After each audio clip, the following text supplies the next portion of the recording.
Hi, this is, I guess, a vlog. I am Anisha. I am the owner of 2020 Life Counseling, clinically licensed social worker. And so for my first video blog, I just wanted to tap into some self-care. I know that term has been broadcast across social media and just in a day-to-day conversation of I need to do self-care. But what does that really look like? I know some of the times that self-care is like, oh, go on this trip, vacation, and all of these grand ideas to bring about self-care. But sometimes we don't have the finances to do that. And so how do we establish some self-care for ourselves when maybe our lives don't mirror the individuals who are saying, do these things? And so from a mental health standpoint, I wanted to give some suggestions of maybe what you can do to begin to have some clarity of thought, because burnout is very real, especially if you're working, you have families, you're in school, or maybe even not just the pandemic in and of itself. We are burning out at an excessive rate, as evidenced by the increase in those who are seeking out therapeutic services. And so I wanted to give something that seems more relatable for the everyday person to consider. And so I'll be kind of shifting my eyes to my notes, so please bear with me. I'm not a video person, but I figured this is easier than typing. So first and foremost, and it's something that I challenge my clients with on almost a daily, is setting boundaries. A lot of times when we are feeling burnt out, overwhelmed, anxious, it's because our boundaries are not supportive enough or non-existent. And when we don't have boundaries, we tend to pour out more than what we're receiving in. And also, too, I always tell my clients, you can't pour from an empty cup, but we tend to like shake it and like, all right, there's one last drop. I can give and give and give without pouring back into ourselves. So I always say is be mindful of if there is a level of disappointment that you're experiencing, usually that is a good indicator to self-reflect on a boundary and expectation that was not set or misaligned. So it's okay to say and tell someone, not today. I know a lot of times people say like, oh, I looked at my phone and I didn't answer. If you do not have the mental or emotional capacity to answer the phone, that is okay. That does not mean that you love that person no less, but sometimes we have to be able to be okay with setting that boundary for ourselves so we can recharge, decompress, and give our best selves when we're ready. And for those who are on the receiving end of that, it's okay for people to have boundaries. It doesn't mean that it isn't a reflection of their care or love for you, but sometimes we just need that time to ourselves so that we can be the best selves for, work, our family, friends, and those things. So that's the first thing, is working on boundaries. Sorry if you can hear that. I think that I'm at my home office, so I think that the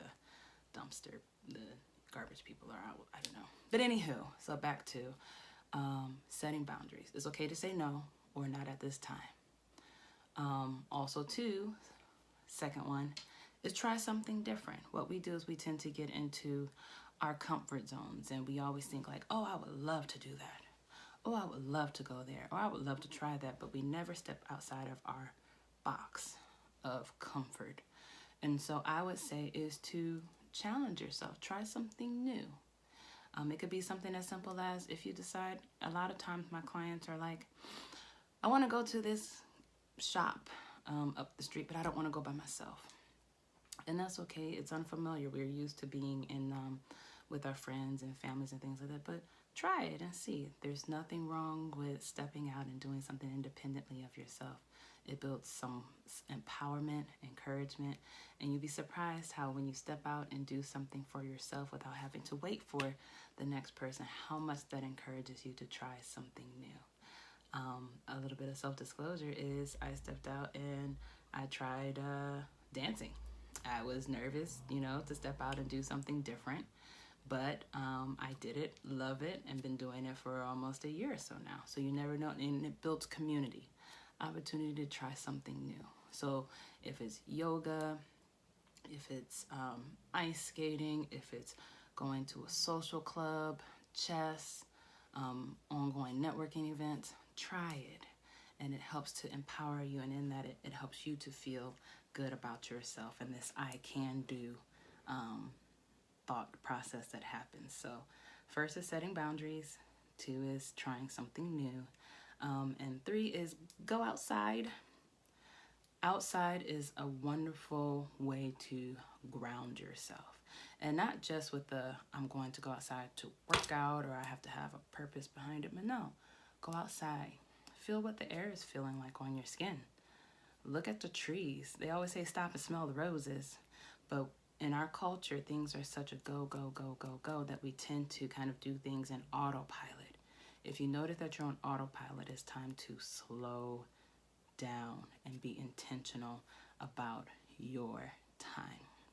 So go outside, take a walk, listen to the birds. What do you hear when you're outside? What do you smell? You don't have to go to a park, because I know sometimes that drive can be a barrier to even just giving yourself intentional time to yourself. So go outside, just take a walk. It doesn't have to be like a whole hour, 15 minutes, but you want intentional time. And just breathe in the air, cool air, or the whatever air is out there, and exhaling whatever it is that we're holding inside, and just being intentional with that time to ourselves. 3 is stop chasing after the Joneses. What I mean by that is social media will definitely put a timeline on when you should have arrived, and that creates a lot of anxiety, especially for my young adults. There's this pressure that you have to be. All you have to do is be comfortable with where you are, and you're doing okay, and learning to be okay with that. Because when we see and we compare our lives to other people's lives, we tend to feel inadequacy, and that does not help our mental health. So I always say it's learning to appreciate those things about our current lives. Something I told someone is, at this point in your juncture, where you're at was a goal you had a few years ago. Celebrate that, because what we do is we get into this habit of striving, and we never get a chance to appreciate that step that we took to get us to where we're at right now. So learning to pump the brakes and looking around and finding 3 things that you appreciate about where you're at in life, because a year ago, 2 years ago, maybe you weren't here now. So self-reflecting, that is a good way to kind of bring down some anxiety and this worry that I'm not where I'm supposed to be. No, you're where you are supposed to be. And once you appreciate that, then you can begin to like, okay, well, what's the next step? And also to gauging, what does success look like for you? Not based off of what society says, not based off of what mom says, not based off of what friends says, but what does that mean for you, so that we are not getting into this striving mentality. So that's number 4. Number 5 is talking to someone. And talking to someone who is unbiased, non-judgmental. Because sometimes we have a lot of feelings on the inside. We don't necessarily know what to do with them.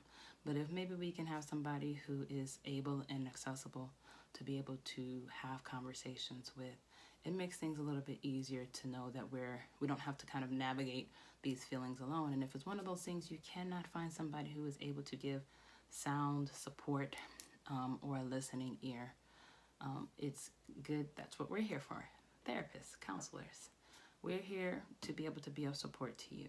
So if you are feeling down, depressed, hopeless, anxious, irritated, and you feel as though you're kind of in this alone, consider talking to a professional. There's nothing wrong with it. We are human as well.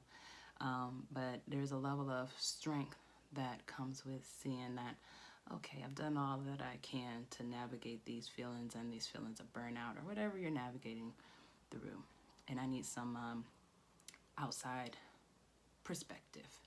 So those are the 5 things that I wanted to bring to self-care. It doesn't involve money or anything like that. It really involves some self-awareness and self-empowerment, kind of checking in and learning to self-regulate. So first is setting boundaries, trying something new, going outside, not chasing after the Joneses, or striving and talking to someone. So I hope that this has some value, and if you wanted to talk through it further, I can definitely, be of some support and or refer you to someone who would be able to. I hope this has some value. Until next time, I will talk to you soon.